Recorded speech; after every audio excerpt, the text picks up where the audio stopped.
Hello everybody, Drywall Repairman here. We're doing another ceiling skim out. This seems to be the theme this week, skimming out old textured ceilings and then doing a new texture. We're basically matching the texture that blends into the kitchen area. They had some bad repairs on this dining room, so we have to pretty much float it out pretty heavy, and then we're going to slick it out, and then we're going to follow through and do a matching spray knockdown. First things first, get everything masked off. I'm going to mask off the walls, mask off the floor. I'm going to run the masking tape in the angle because I don't want to get a bunch of mud in the angle. That way they don't have to really paint their walls. They're just going to have to concentrate on the paint prep and stuff on the ceiling that we do. I like to use an 1.5" tape and just a basic roll of masking plastic, get it all masked off. Sometimes the masking and the prep works takes more time than the actual drywall process. But go through, take some time. You want to get everything masked off. You're masking too. I know a lot of people, they say, well, I'm going to just get this all masked off one time. I'm going to do the drywall, mud it, and then leave the masking overnight and then paint it. Well, a lot of people can do that, but if you do that, sometimes when you go to take the masking tape off the wall, it's going to actually pull some of the texture off the ceiling. So I always recommend, if you're going to be masking for drywall, get all your masking cleaned up right after you're done with the mudding process, and then just remask when you do the painting process. Just treat it as two different jobs, two different masking setups. But what we're going to go through after we get everything masked off here is I'm going to go through and just do a scrape all the rough boogers and all the clumps and chatters and stuff on the ceiling. It's a really rough texture, so you want to try to scrape off all this before you do any mudding. If you just try to mud over some of these rough areas, when you go to mud, you're going to get chatter marks, and it's just going to mess up your skim coating flow because you're going to hit these rough chatters and it's just going to put a big old chatter mark in your mud. So go through, I'm just going to scrape it off with my 12-inch knife, or you can use a 6-inch knife. Just get everything scraped off. A little bit of prep work will save you a lot of time when you go to skim out, smooth coat everything. What we're going to do is I'm going to be skim coating with a hot mud. The only reason we're using a hot mud is because it sets up strong and we're able to finish the job in one trip. Get it all masked off, skimmed out, textured, and cleaned up in one trip. I couldn't come to these jobs 2 or 3 times. People are living in the houses, so we try to make it as inconvenient as possible for the homeowner. So we're in and out. That's why we use these hot muds. Plus, it's a stronger material. It sets up strong, almost like a cement. Prevents cracking, stuff like that, shrinkage.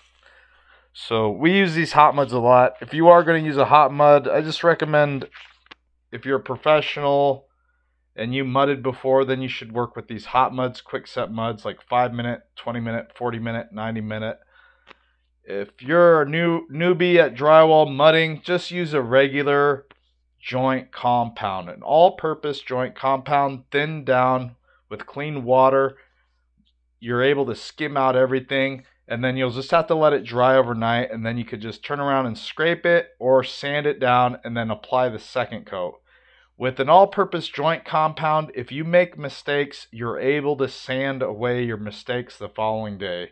With the hot muds, once they set up like a cement, so they're less forgiving for mistakes. If you make mistakes with the hot mud, they're harder to sand away, scrape away your mistakes, because they do set up like a strong cement. It's a stronger material.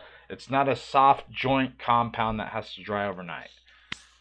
But whatever method you take, this is the method we're doing, is the hot mud method. I'm going to go through and I'm working on stilts. I like to work on stilts whenever I can reach the ceilings, usually 9-foot ceilings, 10-foot ceilings and under. I can use stilt work. I don't like to use large stilts, but I'll use these ones to reach 9 or 10-foot ceilings at the most. I'm going to go through and I'm going to mix a bucket of 40-minute or 45-minute.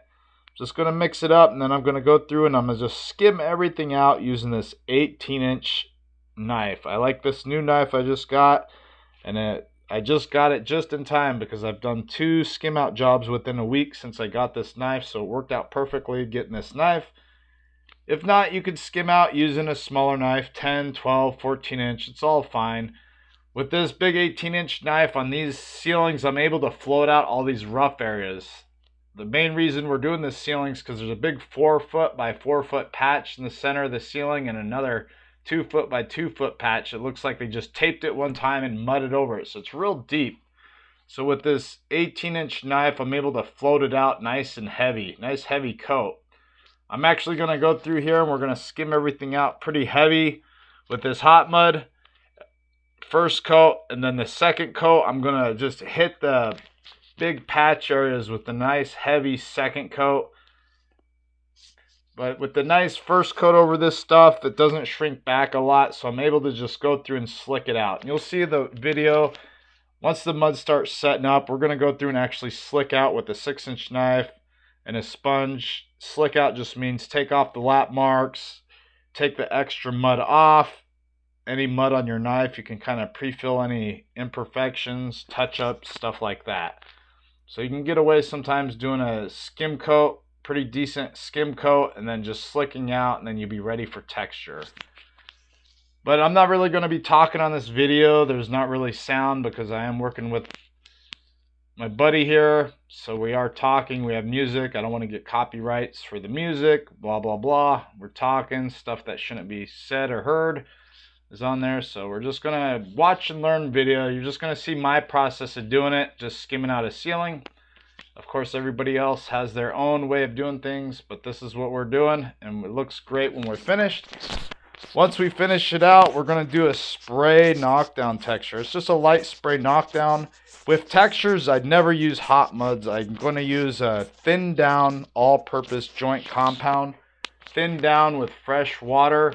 Mix thoroughly with the mixer so there's no clumps and goobers. That way it sprays nice through the hopper. No clumps, no chatters. That's why you want to use a clean mud. If you had dirty mud, you're going to have to strain it with like a metal mesh strainer. But consistency, the textures are always like a pancake batter, heavy pancake batter. You don't want them too thin. You don't want it dripping everywhere. But you need it thin enough to spray through the hopper. Everybody always asks, what pressure do you spray your textures at? This and that.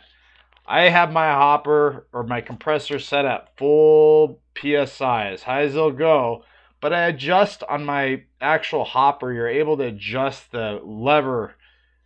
And that you want to test on a piece of plastic or on the wall plastic and kind of spray a little bit until you kind of see the spray pattern you're getting, and look at what you're spraying and kind of get it the same. If it's obviously spraying globs of mud out, then you need to dial it back a little bit, less air or add more air. So each job is different. You have to kind of gauge it in. It just takes practice over doing it over and over and over to kind of dial in your hopper, to dial in your compressor, all that stuff. So that's just, you're not going to watch one YouTube video and think you're going to go spray out a whole ceiling like this.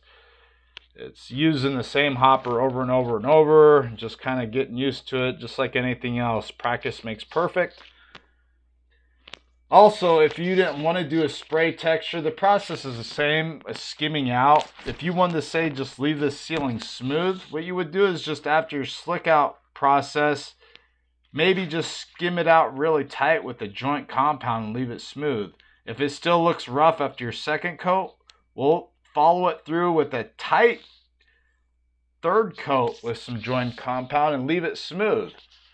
The more coats you do, the tighter the coats, the smoother and more better it's going to be. Perfection. I've seen guys do almost 4 coats. I think after 4 coats, you're kind of going overboard. If you couldn't get it done in 4 coats, then you're doing something wrong. Like anything else, practice makes perfect. If you're not comfortable in doing something like this, always hire a professional. But this is always an option that can be done. Sometimes you go into your rooms and you don't like the texture, the way it looks, the way it feels. It looks outdated. And you want to do update process. Well, the process is you're going to have to skim the walls out smooth and start over. You can't put texture over rough textured walls or it's just going to be a rough mess. So you basically have to start all over and smooth it out so you have a nice blank canvas to either do a texture on or just leave it smooth. Smooth to me is clean. The only problem with it, if it's too smooth, you will notice every little imperfection. And also with painting, sometimes with paint glosses, the glossier the paint, the more imperfections you're going to see on a ceiling. So that's why a lot of people do a flat paint. The flat paints tend to hide more. It's just a lighting issue, really. The light comes in, shadows, so it shows a lot of imperfections depending on the time of day and the lighting of the house. But yeah, just simple videos skimming out. I also have another video skimming out a ceiling I just did a few days prior. I also have several playlists of patching. I got a playlist of stress cracks, playlist of textures, playlist of advice, materials, stuff like that. So if you haven't joined yet, please subscribe. It's free to subscribe. Plenty of videos, hundreds of videos, drywall repairs. I work it in the field, so I try to make these videos when I can. And I'm just here to help you guys. So if you can, just please leave me a comment, a like. And if you haven't subscribed already, go ahead and hit that subscribe button. But hey, thanks for viewing. Just watch and learn type videos. Thank you.